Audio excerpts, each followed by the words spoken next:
Good morning. Now, when you were younger, or maybe you still do, have you ever played that game that we used to call telephone? And you'd whisper something in a person's ear, and then they would turn to you, to the next person, and whisper something and go all the way around the circle, and you would suddenly discover that the message that originated was nowhere close to the final message. I'm seeing a lot of nods, so I bet you know the game. Well, I think we're playing that this morning. This is a sermon sent to me by Lori Stevens late last night, and I printed it out, and it's a sermon, actually, by Reverend Darcy Lane. I don't know who she is, but she wrote our sermon this morning. So I have to say this.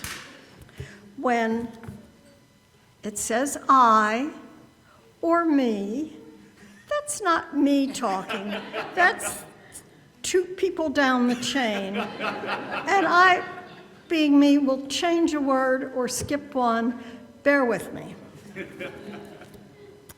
I, not me, I want to begin with the word of poet Wendell Berry. It is hard to have hope. It is harder as you grow old, for hope must not depend on feeling good, and there is the dream of loneliness at absolute midnight. You also have withdrawn belief in the present reality of the future, which surely will surprise us, and hope is harder when it cannot come by prediction any more than by wishing. So stop dithering. The young ask the old to hope. What will you tell them?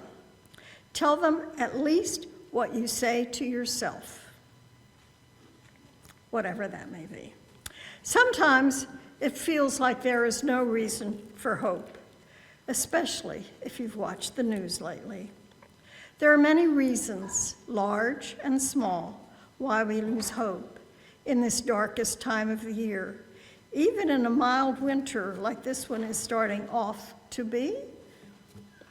Many of us are affected psychologically and physically by the loss of light. For each person who looks forward with eager anticipation to the delights of winter, I bet there is one more whose mood is as dim as a gray winter day. For folks like us who live in a climate of dark, cold winters and sunny summer days, winter itself is a powerful symbol. Driving through the hills of the Twin Tiers, through the brown grass and bare gray branches, there is not a sign of new life to be seen, but you and I know, at least intellectually, that this is only temporary. We know that those bare gray trees are not dead, just dormant, just conserving energy through the cold months until they were ready to grow and fruit again. That's why marking the solstice is such an important observance in this part of the world. We witness around us dead leaves decaying on the ground. Autumn's bounty is gone, and there is no hint that it will ever come again, but come it does every year. We can check the progress of the sun's return against our watches, and see that too slowly to notice, the daylight grows, and with it will come the reliable parade of new green growth. The return of light and growth is so reliable that it too is a symbol. When we find ourselves in a dark season of our lives through loss or illness or conflict, we can call to mind the winter, how dark and lifeless it seems, and how inevitably it is followed by the sun's return. Whether or not it is winter in Pennsylvania when those feelings come, we know what it is like to experience a winter in our hearts and souls. As I look out my window at that bare, lifeless tree against the gray sky, I can't help but see the green summer leaves. I can't help but watch for the buds to emerge as the ice melts and the days lengthen. So anytime I feel bleak and hopeless, I can remember the bare gray branches of a tree in winter. And perhaps I will find hope in the idea that maybe I too am not lifeless, but dormant. Perhaps someday I too will bud and grow and fruit. A symbol teaches us through the vastness and richness of reality. A tree teaches us something about ourselves and about life each time we meet one in the world. Symbols are complex and deeply personal, though they don't always seem that way when we first encounter them. Maybe your preschool teacher had a poster like my son's classroom had, a symbol for each season, and the symbol for winter was snow. I always thought this was strange because his classroom was in a climate where snow was a virtual impossibility. Winter in Santa Clara, California was the season of drenching rains and green grass. Even we who live in the Northeast, where a snowy winter is a distinct possibility, know after years of experience that some years this darkest season can be filled with treacherous blizzards or ice storms, or these odd balmy days when small green leaves poking up from the muddy ground. So a symbol is both the cultural expectation that winter is cold and snowy wonderland, and the reality we meet each day. We adults know that winter is never the same twice. We remember hard winters, like last year, that seemed to last forever, and from which some of our trees lost branches or never recovered at all. And there are mild winters where you never do get enough snow to build a decent snowman. When we celebrate the winter solstice each year, as we will this week, we mark the darkest night. We look hopefully towards the returning light. The solstice itself becomes a symbol of welcoming back the light in our own spirits, and each year we celebrate, it becomes more complex and more personal. When we were young, we were taught symbols like equations. A heart equals love, a dove equals peace. But no symbol means just one thing. It means all those layers and layers of things. Each memory, each song, each story. A good symbol holds them all. A good symbol provides a new way of looking at our experience. Let's take a moment now to think about what winter means to you. When you hear the word winter, what images come to your mind? Allow your mind to fill with the sounds and smells of winter, the unique quality of light. Does that image you just conjured, does it match your inner state, or does it contrast with that state? Who are you in this picture? Are you like the evergreen, stable and sturdy through the darkness? Are you like the creatures who hibernate, drawing into their nest and themselves as winter begins?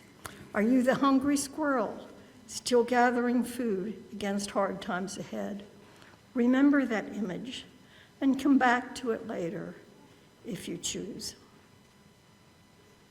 The Christian tradition offers us another symbol of hope this time of year, birth. Unlike the symbol of the evergreen, which remind us that it is possible to survive and be green even during a harsh winter, the birth of a child reminds us that life continues even when we ourselves may not. Remember that phrase in the poem I opened with? It is hard to have hope. It is harder to grow old. As Barry wrote, you have withdrawn belief in the present reality of the future. The birth of a new child assures us of the reality of the future. It reminds us of the possibility of new generations, that life itself will continue, though eventually we will not. But a newborn baby is not one single static thing like a picture on a greeting card. One thing new parents learn quickly is that no matter what advice your friends and relatives and authoritative books have given you, what your child needs and wants is absolutely unique. A sleeping baby looks at once like any other sleeping baby, but even before he or she is born, the unique self as that child is already emerging. An infant is a mystery, full of potential. To me, this is the miracle of the Christian story. With or without angels and magi, the miracle of new life entering the world. How is it that a complete and unique person emerges from the splitting of cells? How it comes to be full of spirit of life and is still pondered in the halls of science. As we grow and live, this symbol too becomes more complex and personal. When I was young, the nativity scene was simply a well-known story. But now that I am a mother and aunt, a minister who has heard the great variety of experiences lived by people I care about, all of that hovers around that simple sentence we hear in the Gospel of Luke. Quote, "The time came for the baby to be born, and she gave birth to her firstborn, a son." End quote. That sentence is laden with meaning. Memories crowd around of newborn babies as we have known and loved and celebrated, each one totally unique. We understand the tremendous relief and gratitude that accompanies the birth of a healthy child. If you have known a woman who has given birth, you think of the travail of labor, of the inherent risks to both mother and child, of the helplessness of the father or partner or helper. The birth of a new child becomes somewhat bittersweet when we remember all those. Let's take a moment to paint that picture in our minds this morning. A newborn child laying in a manger, his mother and father keeping watch, along with a whole community of shepherds and angels and donkeys and domesticated animals. What would it feel like to be inside that moment? Where do you see yourself in this story? How does it make you feel today? Remember that image and come back to it later, if you choose. I want to offer you one more symbol. A candle in the dark is similar in its symbolism to the returning sun, but it is literally something you can get your hands around. You can only wait patiently for the sun's return. We can feel it on our skin or wrap a coat around our shoulders in its absence, but we can never touch it or hold it. A candle is a more intimate thing, an ordinary thing that we can probably call to mind the feeling of wax on our fingers, the weight and texture of it. Generations of people in our culture have had that same experience. Its meaning has changed over time, of course. In some ages, a candle was the only way of providing light in the darkness. I've noticed in old stories that candles are rationed and saved in hard times, not used lightly, but preserved for future need. Consider the Hanukkah story. Their holy temple was seized by foreign soldiers and used in ways considered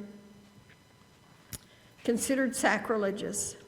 When it was rededicated to the Jewish faith, the ritual included burning oil in the menorah for 8 days, but there was only enough oil for one. But out of scarcity, abundance. The flame burned for all 8 nights, exceeding their hope. There are many beautiful stories of Jewish people in times of hardship, drawing strength from the act of lighting a menorah. Sometimes a makeshift menorah made from a potato or a cork or whatever poor scraps were at hand. When candles are hard to come by, when light is hard to come by, a single flame becomes a precious, hopeful thing. For most of us in this room, we can light the darkness with just the flick of a switch. Candles are special to us, not because they are a rare and critical resource, but because they are no longer ordinary. Lighting a candle shows we are leaving ordinary time and entering ritual time.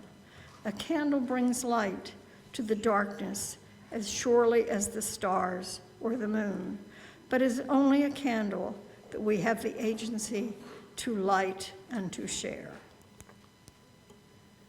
Think of the powerful symbol of neighbors standing shoulder to shoulder on a dark night, each holding candles during a peace vigil.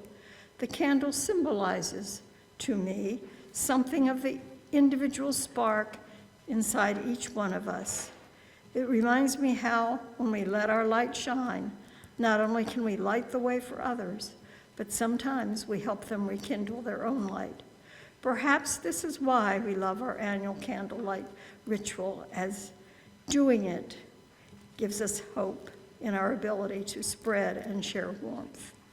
The light of truth, the spark of hope.